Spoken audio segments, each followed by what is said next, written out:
En una mano, una tablilla de arcilla todavía cálida por el secado. En la otra, un estilete que dejó surcos en forma de cuñas. Aquellas marcas no son versos románticos ni mitos pulidos para la posteridad, son cuentas de cebada, listados de raciones, instrucciones de reparto. Y entre esos números aparecen cosas que no esperan los ojos modernos. Reyes que reinaron durante decenas de miles de unidades, deidades que tienen domicilios detallados, y paquetes de autoridad que se transfieren de una ciudad a otra como si fueran inventarios. Esas inscripciones, compiladas y copiadas por escribas en archivos que sobrevivieron milenios, nos entregan una serie de afirmaciones fascinantes, y al mismo tiempo, profundamente problemáticas para la historia. Registran relatos que la arqueología material no confirma de forma concluyente. Aquí vamos a recorrer 10 de esas afirmaciones, lo que las tabletas dicen, qué las respalda, y por qué hasta ahora no podemos sostenerlas como hechos históricos probados, sin perder de vista que hablamos de textos administrativos, poéticos y rituales que llegaron hasta nosotros por vías complejas. Antes de entrar en la lista, hay que poner las piezas sobre la mesa. Cuando decimos sumerios, nos referimos a sociedades que en el tercer milenio antes de Cristo, y antes, desarrollaron en el sur de Mesopotamia, un conjunto de ciudades, estado con escritura, el cuneiforme. La escritura surgió en ese contexto para resolver problemas concretos de gestión. Llevar la cuenta de bienes, fijar contratos, controlar raciones. Muchas de las tabletas que han llegado a los museos del mundo son precisamente archivos administrativos. Por eso, cuando hallamos en ellas repertorios que mencionan dioses, direcciones, salarios y cifras que a primera vista parecen increíbles, no estamos leyendo solamente poesía, estamos leyendo archivos cuyo lenguaje mezcla la contabilidad con la memoria colectiva. Algunos términos técnicos que aparecerán con frecuencia deben explicarse la primera vez. Sar, a veces transcrito como Shar o Sharu, es una unidad numérica que figura en las listas de reinados. Su lectura y equivalencia exacta han sido objeto de debate, y conviene evitar convertirla en prueba de longevidades literales sin matices. Me, escrito me, a veces transliterado como mei en publicaciones, es un término sumerio que designa entidades normativas, prerrogativas, artes, piezas de orden social y religioso. En los himnos y textos mitológicos aparecen como objetos que otorgan capacidades y roles a personas o ciudades. Anunnaki es un término recurrente en la literatura sumeria y acádica para referirse a un grupo de deidades vinculadas a la ciudad y al destino. Su semántica y alcance varían según el texto y el período. Finalmente, la Sumerian King List, lista de reyes sumerios, es una compilación que mezcla registros históricos, tradiciones míticas y realidades editoriales. Las versiones que conservamos son copias de copias, realizadas muchas veces, siglos después de los supuestos reinados que narran. Esa misma condición de texto transmitido es clave para entender por qué lo que las tablillas registran no equivale automáticamente a lo que la arqueología puede confirmar. Un aviso metodológico. Cuando en este recorrido hablemos de lo que dicen las tabletas, insistiremos en la distinción entre lo que un texto registra y lo que ese registro puede afirmar sobre el mundo material. La lista que sigue no pretende afirmar la historicidad plena de las declaraciones sumerias. Su propósito es señalar afirmaciones antiguas que por su naturaleza y por la evidencia disponible, no podemos verificar arqueológica o científicamente con certeza hoy. A continuación, una visión rápida de las 10 afirmaciones que iremos explorando con más detalle. 1. Reinos antediluvianos con reinados de decenas de miles de años. 2. La idea de que la realeza descendió del cielo, y que el kingship es transferible. 3. Los Anunnaki como poseedores de domicilios urbanos y jurisdicciones concretas. 4. Los Me como paquetes transferibles de conocimiento y autoridad. 5. La creación intencionada de los humanos como mano de obra para sustituir a obreros divinos. 6. La gestión por parte de los dioses de propiedades, fronteras y disputas, como si fueran administraciones estatales. 7. Relatos del diluvio, donde los dioses pierden control, huyen y pasan hambre. Conjuramentos posteriores. 8. Retiradas divinas registradas que producen colapsos urbanos y rituales de transición. 9. Una larga tradición de copiado escrupuloso que preserva números y relatos difíciles de interpretar. Y 10. El silencio arqueológico.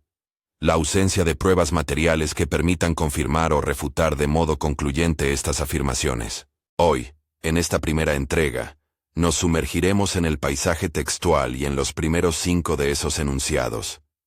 Más adelante nos aproximaremos al diluvio y a las consecuencias administrativas y rituales que suscita.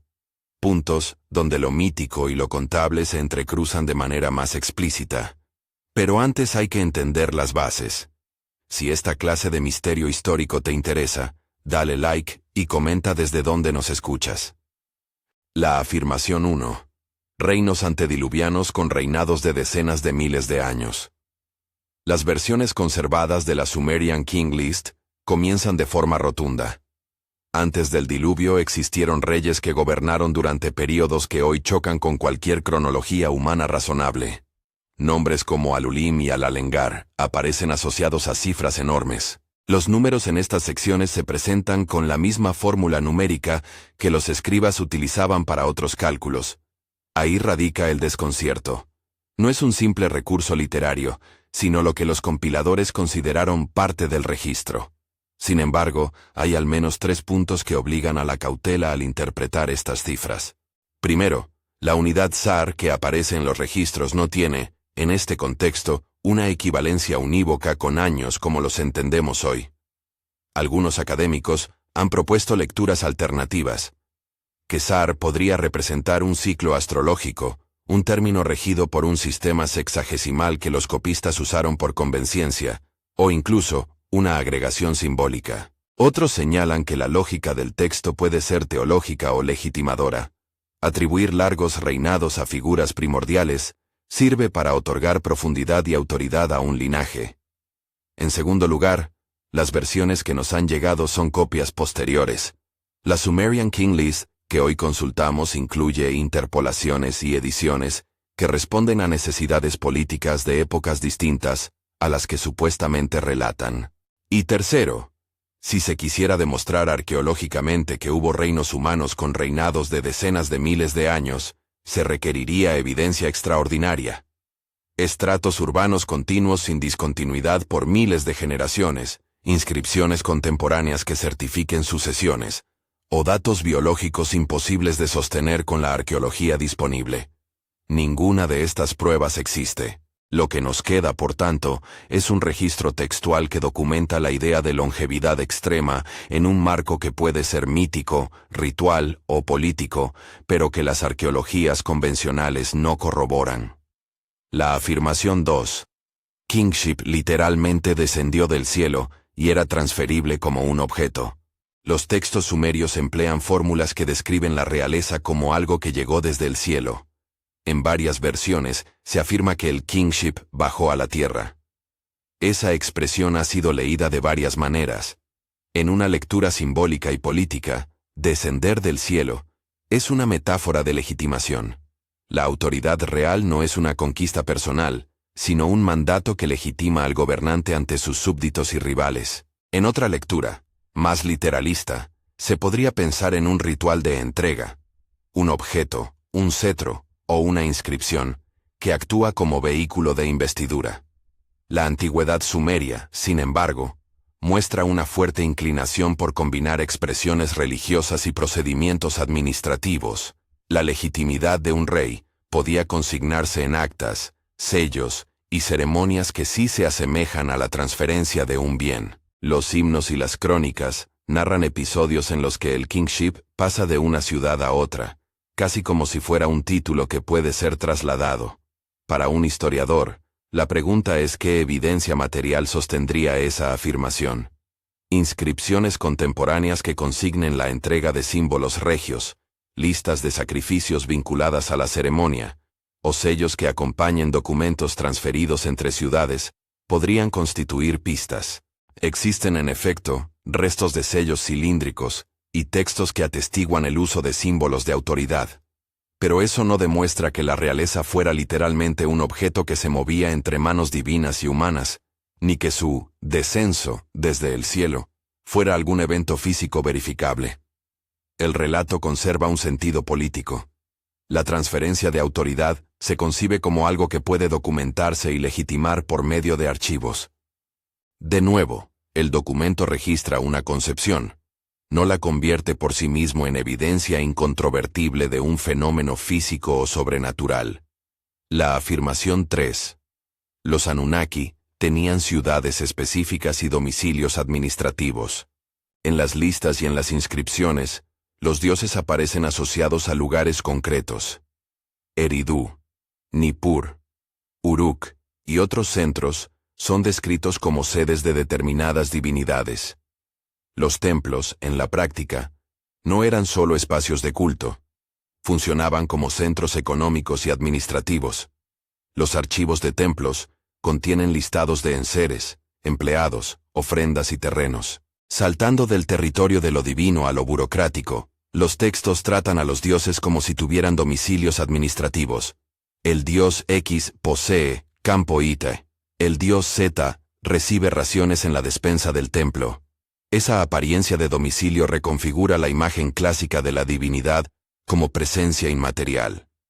La divinidad se inscribe en la ciudad y en sus dependencias. Ahora bien, distinguir entre una forma de hablar ritual y una realidad material comprobable exige matices. Las excavaciones arqueológicas han localizado templos en esos mismos núcleos urbanos y han recuperado archivos administrativos.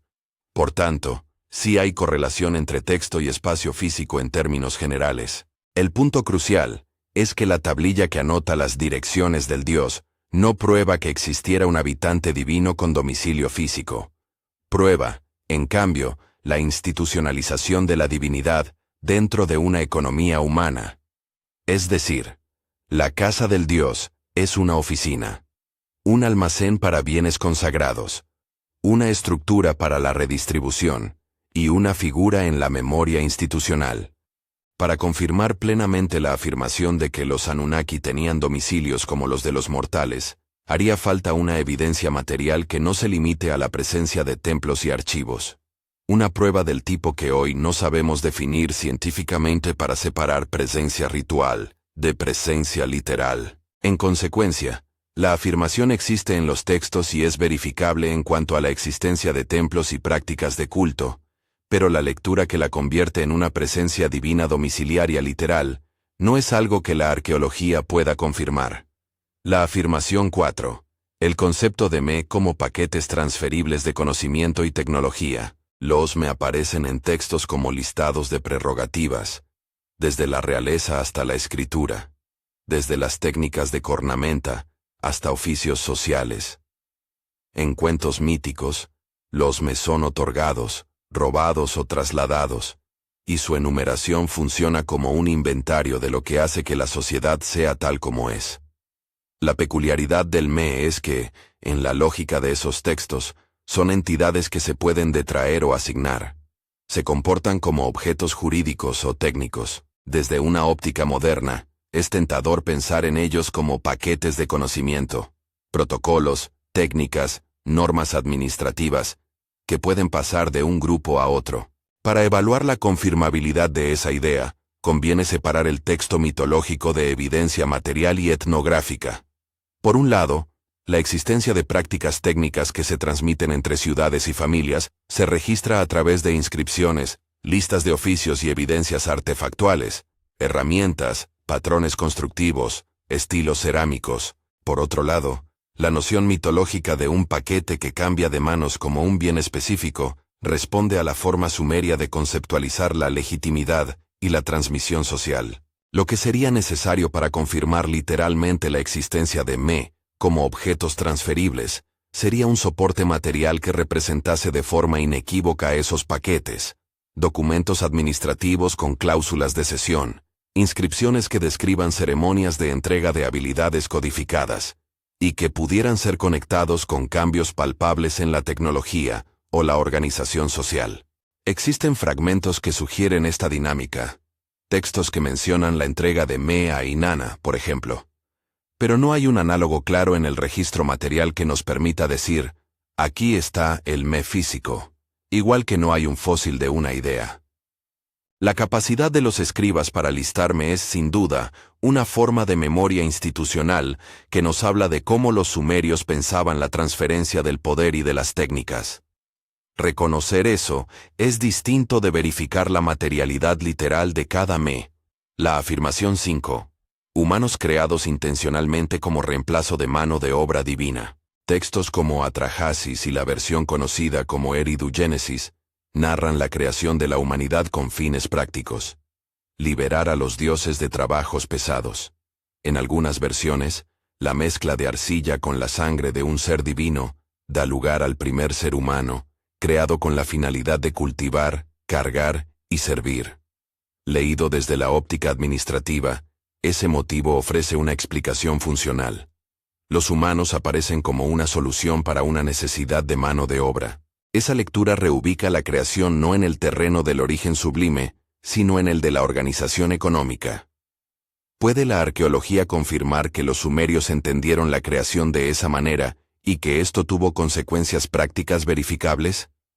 En términos de mentalidad, sí.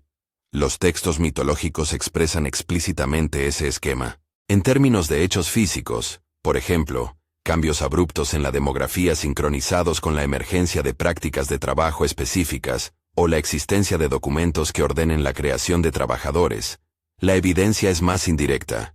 Podemos ver en los registros administrativos la articulación de sistemas de trabajo, servidumbre y asignación de raciones. También detectamos complejidad económica que hace plausible la necesidad de mano de obra organizada. Pero afirmar que la creación humana fue efectivamente un proyecto diseñado por una administración divina, en sentido literal, entra en la esfera de lo mitológico y no admite confirmación arqueológica. La función del mito aquí parece ser dar sentido a una realidad institucional, explicar por qué existen obligaciones, por qué hay templos con dependientes, por qué la redistribución se articula de la forma en que se articula. El texto registra una concepción instrumental de la humanidad. La arqueología muestra sociedades que requieren trabajo organizado. Entre ambos, hay una consonancia interpretativa, pero no una verificación literal. Cada una de estas 5 afirmaciones comparte un mismo rasgo relevante. Están documentadas en textos que fueron producidos en contextos administrativos y rituales. Es decir, no surgen únicamente de epopeyas poéticas aisladas. Forman parte de archivos que los mismos escribas consideraron dignos de copia y transmisión. Esto refuerza su interés para el historiador moderno. No son ocurrencias marginales, sino piezas del corpus documental. No obstante, el hecho de que hayan sido registradas con formalidad no las convierte automáticamente en datos del pasado material verificables mediante arqueología. La diferencia clave es que la escritura en Mesopotamia sirve tanto para consignar operaciones económicas concretas como para retener y modelar la memoria colectiva. Cuando la memoria contiene elementos de grandeza fantástica, la tabla es fiel a la memoria. Pero la arqueología, cavando, datando, contando cerámicas, interpretando restos animales y humanos, no siempre encuentra un correlato simple. Hacia el final de este bloque, la pregunta más inquietante se impone de manera natural. ¿Qué clase de evidencia material podría, en principio, respaldar o negar alguna de estas afirmaciones? Para los reinados antediluvianos, haríamos falta registros cronológicos independientes y continua materialidad urbana. Para la transferencia de kingship, rituales inviolables representados en materialidad. Para domicilios divinos, una forma de demostrar que la presencia del Dios tenía efectos que solo pueden atribuirse a una ocupación literal. Para los Me, artefactos que indiquen cláusulas de cesión de saberes. Y para la creación de humanos como mano de obra, una correlación clara entre mitos y la estructuración de trabajo que no pueda explicarse por funcionalismo social. En todos esos casos, la dificultad no es menor.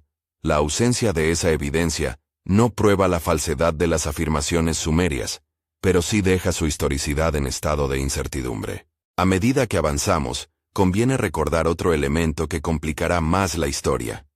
La manera en que la burocracia sumeria preservó relatos problemáticos no implica que los escribas tuvieran intenciones uniformes. Muchos de los textos que hoy estudiamos son redacciones, reediciones, recopilaciones. Los archivos fueron manipulados por agentes con intereses políticos y religiosos. Un escriba podía copiar una lista numérica no porque creyera literalmente en ella, sino porque así se preservaba una tradición que servía a la oficina del templo o del palacio. Esa dimensión editorial convierte a las tabletas en artefactos híbridos. Al mismo tiempo son evidencias de lo contado y testimonios de cómo se quiso consignarlo. Entender esa doble función es crucial para no saltar de la lectura textual a conclusiones arqueológicas apresuradas. De modo que, llegados a este punto, ya hemos establecido el marco. El registro sumerio contiene afirmaciones que hoy nos parecen misteriosas. Cifras de longevidad extrema, transferencias de autoridad desde el cielo, dioses con domicilios, me como paquetes de saber, creación de humanos para labores. Y para cada una, la evidencia material exigida para confirmarlas con certeza no aparece en los términos que la arqueología usualmente requiere. Pero ese silencio no es un vacío neutral. Es la escena donde la tensión entre memoria y materialidad se hace más visible. A continuación entraremos en un examen más detallado del siguiente grupo de afirmaciones. La gestión estatal divina, el diluvio con dioses que fallan, las retiradas divinas y el archivo escriturario que preserva números incomprensibles. Allí veremos cómo, en el episodio del diluvio en particular, lo administrativo se transforma en narrativa dramática. Los dioses aparecen no como soberanos omnipotentes, sino como funcionarios que pueden equivocarse, pasar hambre y tomar juramentos.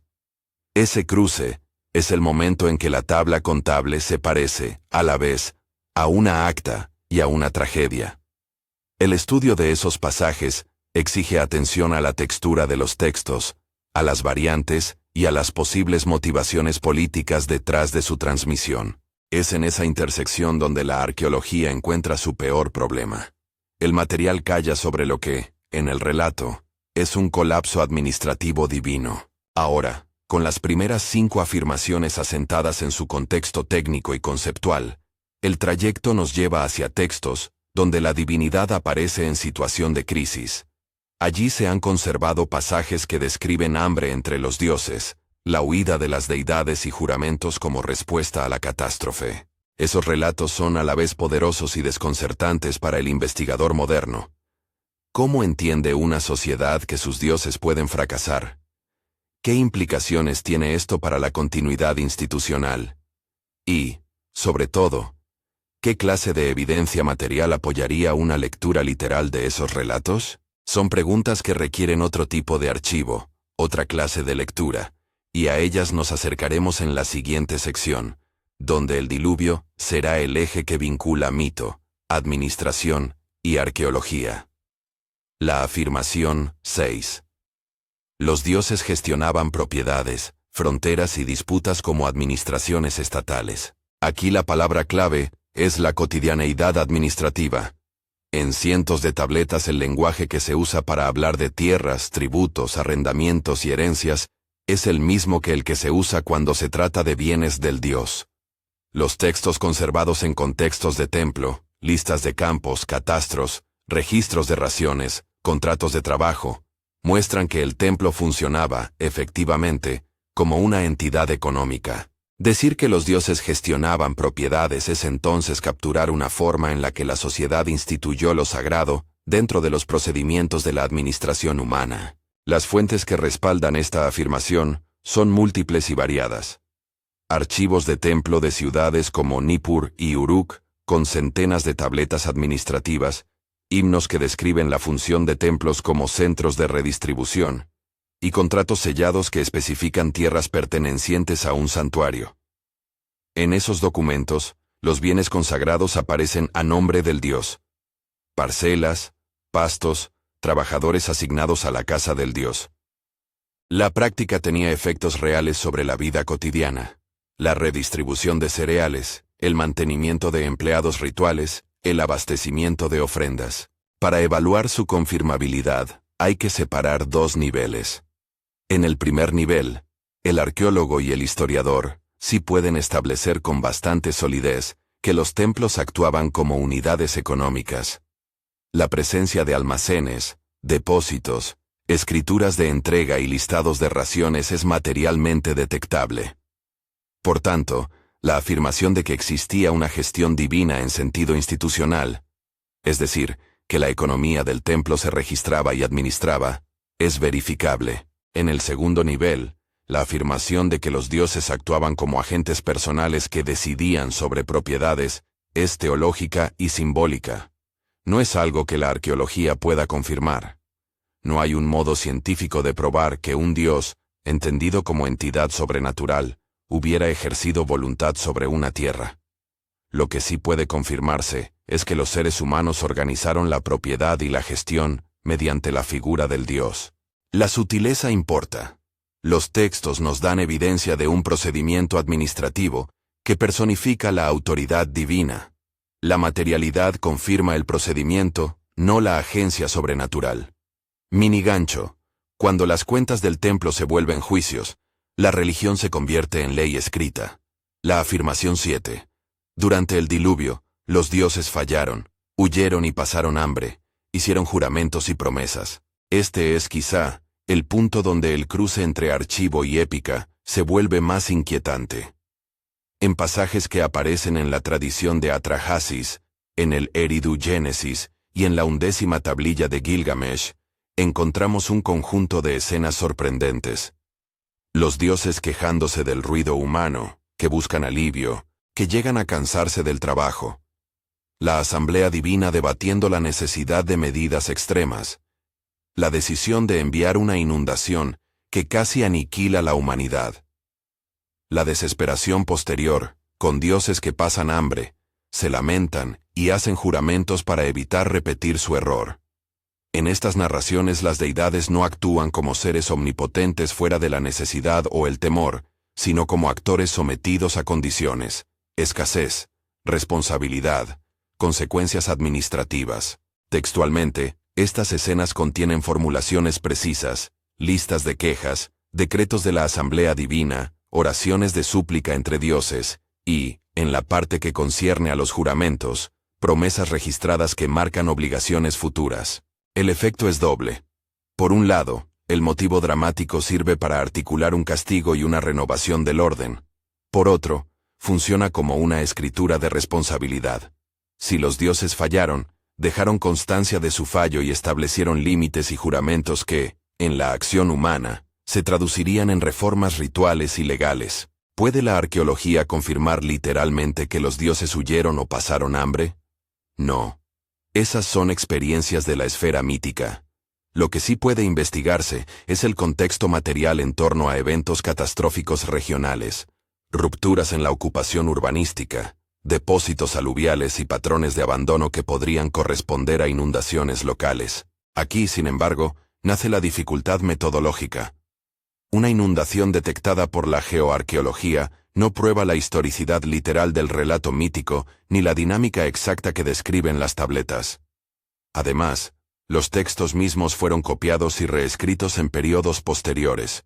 La reconstrucción narrativa del mito pudo haber absorbido recuerdos de episodios hidrológicos reales, simbolismos políticos o necesidades teológicas para justificar cambios en el orden social. Otro ángulo de confirmabilidad sería buscar correlatos administrativos posteriores al diluvio legendario. Nuevas listas de reyes, reorganizaciones fiscales, decretos que parecen responder a un reinicio institucional. Efectivamente, algunos cambios en la tradición textual podrían interpretarse como reconstrucciones históricas de orden posteriores a catástrofes, pero esa correspondencia permanece necesariamente especulativa. La evidencia cronológica y estratigráfica que necesitaríamos para conectar definitivamente un estrato arqueológico con la narrativa mítica no existe en términos incontrovertibles. En suma, el episodio del diluvio nos ofrece una ventana sobre cómo los sumerios pensaron el fracaso administrativo a escala divina, pero no nos entrega la prueba material de que los dioses, en la forma en que los textos los presentan, hubieran experimentado físicamente hambre o huida. Mini gancho. La catástrofe en las tabletas es tanto juicio como ajuste administrativo. La afirmación 8. Retiradas divinas documentadas que generan colapso urbano y ritual. Tras el diluvio y en otros pasajes, los textos registran la retirada o el alejamiento de ciertas deidades de sus ciudades. No se trata casi nunca de una muerte divina en términos humanos. Se trata de un cambio de presencia. El Dios se retira a un santuario, pierde favor, se aparta. En el imaginario sumerio, esto suele estar ligado a consecuencias prácticas, ciudades que decaen, cultos que pierden recursos, rituales de reposición que buscan restituir la presencia perdida. Documentalmente, las retiradas aparecen en himnos y crónicas, y a menudo vienen acompañadas de medidas. Pueden aparecer listas de sacrificios restablecidas, rituales de purificación, o la transferencia del me, que constituye el poder de la ciudad, a otra jurisdicción. Ese tipo de pasajes puede interpretarse como testimonios de procesos reales de reconfiguración política. Las retiradas divinas funcionan como narrativas legitimadoras. Explican por qué un santuario perdió riqueza, por qué una ciudad dejó de ser central, o por qué una nueva dinastía asumió la autoridad. ¿Qué clase de evidencia arqueológica apoyaría una lectura literal de estas retiradas? Podríamos pensar en niveles de abandono del templo, en reducción de actividad cerámica asociada a cultos, en cambios en la distribución de restos de ofrendas, o en la aparición de rituales de purificación en estratos fechados. En algunos sitios, se documentan fases de abandono y posterior reocupación. En otros, la intensidad del culto parece cambiar con el tiempo. Sin embargo, ligar esos cambios directamente a una narración que dice que el Dios se fue, implica una interpretación cultural que no puede probarse de manera objetiva. La retirada divina, tal como la describen los textos, es una forma de pensar la pérdida de legitimidad o el declive institucional. La arqueología puede detectar el declive, no la causalidad sobrenatural que los textos proponen. Minigancho. Cuando la ciudad pierde a su Dios, pierde también la razón oficial de su prosperidad. La afirmación 9. Tradición archivística. Los escribas copiaron números y relatos incomprensibles preservando la forma matemática. Esta afirmación toca el corazón del archivo. Los escribas no fueron meros copistas mecánicos, sino guardianes de una memoria institucional. Con frecuencia hemos encontrado tabletas que, sin una aparente utilidad administrativa inmediata, contienen listas que parecen arcaicas, números que ya no se entienden fácilmente, o fórmulas que sugieren prácticas desaparecidas. Los copistas, a veces siglos después de los eventos que relatan, reproducen esas listas con una precisión que indica respeto por la forma más que por el contenido práctico. La evidencia material para esta afirmación es tanto el propio corpus epigráfico como la paleografía y la estratigrafía de las tabletas, versiones múltiples de la King List, reediciones de himnos y recensiones que muestran acumulación editorial. Los estudios paleográficos muestran capas de corrección y conservación que indican que los textos circularon como objetos de archivo, copiados por motivos de memoria institucional y legitimación. Para la confirmabilidad, aquí la situación es favorable en un sentido. Podemos demostrar que existió una práctica de copia y preservación. Lo que no podemos confirmar, sin embargo, es el significado original de ciertos números o listados en su contexto primigenio. Cuando un copista de una época posterior reproduce un zar con un valor que hoy nos sorprende, podemos rastrear la transmisión del dato, pero no la experiencia original que le dio sentido. Además, la adopción continua de formas numéricas, el sistema sexagesimal y sus convenciones, facilita la preservación de notaciones que, una vez fuera de su marco, parecen incomprensibles. Por tanto, la afirmación de que existió una tradición archivística escrupulosa es verificable. La afirmación de que esos archivos nos comunican, sin más, una verdad literal sobre el pasado profundo, no lo es. Minigancho. La fidelidad del copista preserva la forma, no siempre la comprensión. La afirmación 10. Silencio arqueológico. Ninguna evidencia material confirma ni niega de forma concluyente estas afirmaciones. Este es, en cierto modo, el núcleo metodológico del título. Tenemos documentos que registran cosas extraordinarias y un registro material que muchas veces guarda silencio o da respuestas ambiguas. ¿Por qué ese silencio? Hay varias razones convergentes. Primero, la naturaleza de lo que se afirma. Muchas declaraciones sumerias atañen a experiencias sociales, teológicas o simbólicas que no dejan huellas directas en el registro material. La idea de que la realeza descendió del cielo puede ser una práctica ritual con símbolos efímeros. El me puede ser un paquete de normas que se transmite oralmente. La retirada de un dios puede ser una transformación de la legitimidad difícil de asociar con un solo estrato arqueológico. Segundo, la preservación arqueológica es imperfecta. Las ciudades se remodelan, las capas se mezclan, los materiales orgánicos se pierden. Los depósitos aluviales o la reutilización de edificios borran huellas. Las destrucciones pueden eliminar registros que habrían sido decisivos. Donde esperábamos inscripciones contemporáneas que confirmaran hechos, a menudo no hallamos nada por razones de tafonomía y de azar histórico. Tercero, la transmisión textual añade otra capa de distancia. Las compilaciones que tenemos son copias. Entre el supuesto suceso original y la tablilla que hoy leemos, puede haber siglos de reinterpretación, edición y reelaboración. Eso hace que el texto sea, muchas veces, un testimonio de la memoria institucional, más que una cronología exacta. Y cuarto, la expectativa moderna de confirmación supone pruebas que, en algunos casos, son inalcanzables para el pasado remoto. Reliquias físicas de eventos teológicos, registros biológicos de longevidad extrema, o un artefacto que documente de manera inequívoca la entrega de un me. La ausencia de tales pruebas no equivale a la demostración de falsedad. Establece, sin embargo, una zona de incertidumbre que es legítimamente el terreno de la pregunta histórica más que el del enunciado categórico. ¿Qué buscaría, en teoría, un arqueólogo que quisiera acercarse a confirmar alguna de estas afirmaciones? Para los reinados antediluvianos, inscripciones contemporáneas con cronologías correlacionables, estratos continuos datados que muestren ciudad y administración sin ruptura por miles de años. Para la transferencia de kingship, sellos, objetos ceremoniales y actas que documenten explícitamente una ceremonia de entrega en una secuencia fechable. Para domicilios divinos, conjuntos arquitectónicos con evidencia indiscutible de uso asociado a un santuario y señales de control estatal exclusivas que no puedan explicarse solo como costumbre ritual. Para los textos administrativos que describan cláusulas de cesión de saberes con correlatos técnicos en artefactos que cambien de contexto coincidiendo con la transferencia.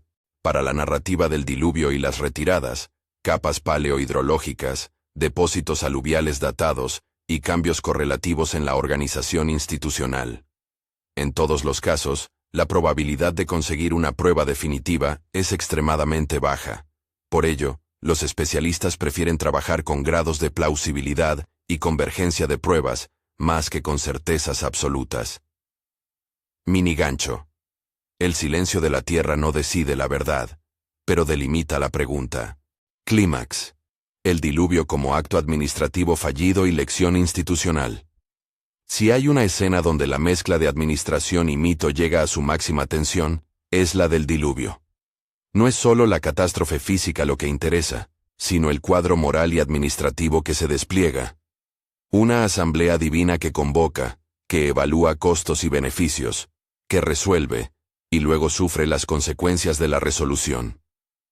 En Atrahasis y en Gilgamesh, el discurso sobre la inundación contiene elementos de justificación técnica, el exceso de ruido, el desorden humano, técnicas de cálculo del castigo, y una documentación posterior del pacto, que pone límites a la acción divina. El arco iris, las ofrendas, la institución de leyes que regulan la relación entre dioses y humanos. Ese giro nos permite leer el mito como una especie de acta pública, que responde a un problema crítico. ¿Qué hacer cuando la gestión de la sociedad falla? La narrativa del diluvio preserva la memoria de una catástrofe que reconfigura el mapa del poder. dioses que pierden capacidad de control, humanos que son responsables y sobrevivientes que deben negociar un nuevo orden. A nivel administrativo, el mito fija obligaciones, pactos, sacrificios, límites al uso de la violencia divina. A nivel ritual, instaura prácticas de reconciliación y de reafirmación del vínculo entre lo humano y lo divino. Desde la perspectiva de la confirmabilidad, la lección es doble. Por un lado, el relato es testimonio de cómo una sociedad integra experiencias traumáticas en su aparato de memoria institucional. Por otro, la materialidad del trauma, si existió tal como se narra, se pierde en la paleta múltiple de causas naturales y humanas que producen destrucción. Sequías, inundaciones locales, conflictos y redes de intercambio en crisis.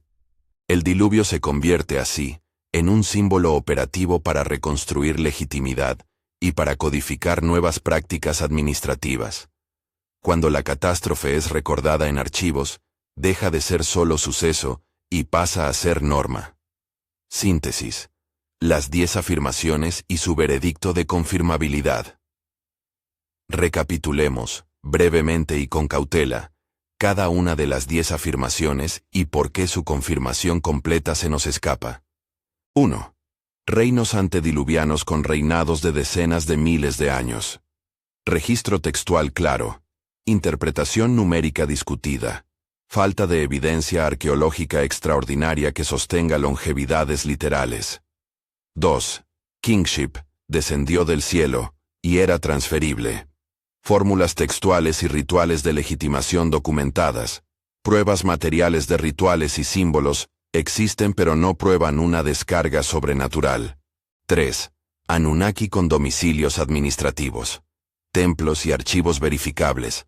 La institucionalización de la divinidad es comprobable. La presencia literal de seres divinos en domicilios no. 4. Me como paquetes transferibles de conocimiento. Listas mitológicas que lo describen. Rastros material. Técnicos de transmisión existen, pero no un objeto tangible e identificable sin ambigüedad. 5. Humanos creados para labores. Mito explícito que refleja una lógica funcional. Evidencia arqueológica de trabajo organizado existe, pero no confirma literalmente el proyecto creador divino. 6. Dioses como gestores de propiedades y fronteras. Registros y prácticas administrativas en templos son claras.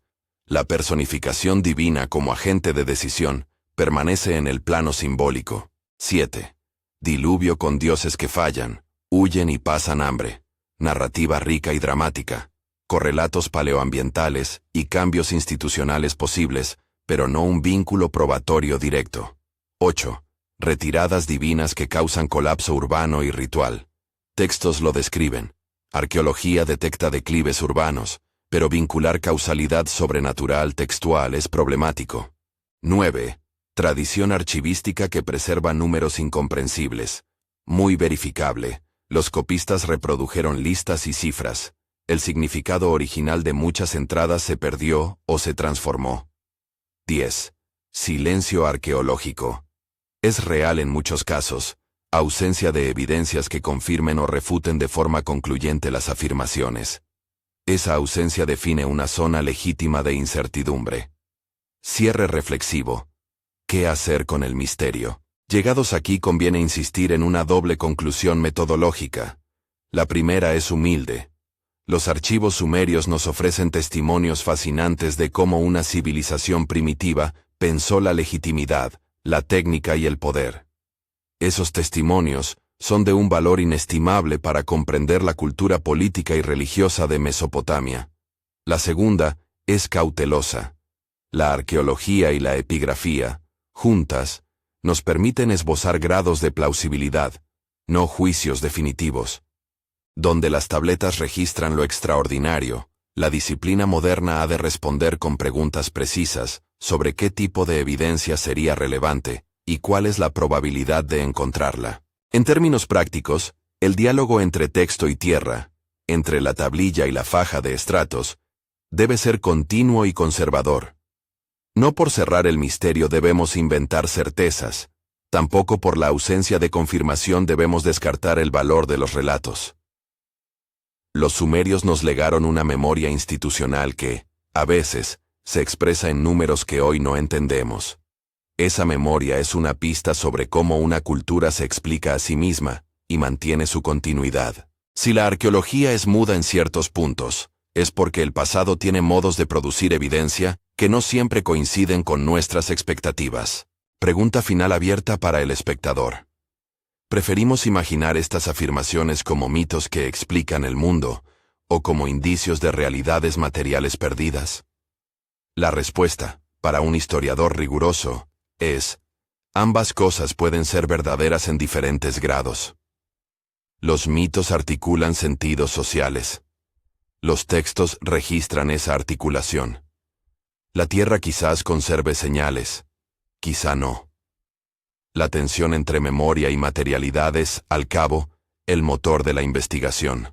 Para quienes quieran profundizar, en la descripción del vídeo añadiremos una bibliografía básica con trabajos sobre la Sumerian King List, el Atrahasis, el Eridu Genesis, estudios sobre administración de templos y trabajos de geoarqueología en Mesopotamia.